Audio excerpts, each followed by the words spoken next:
वेळेनं घात केला, अजितदादा आपल्यातून निघून गेले।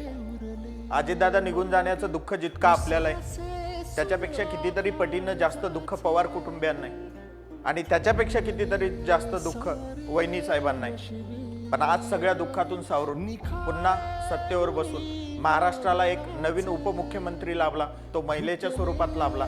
सगळ्यांना आनंद व्हायला पाहिजे, पण एका साईडनं टीकेची झोड उठत आहे। पण आज प्रश्न मनात पडतो की जर आता शहाजी राजे गेल्याच्या नंतर राजमाता जिजाऊ जर कधी सत्तेवर उठून बसूच शकल्या नसत्या तर स्वराज्याला छत्रपती शिवाजी महाराज भेटले असते का?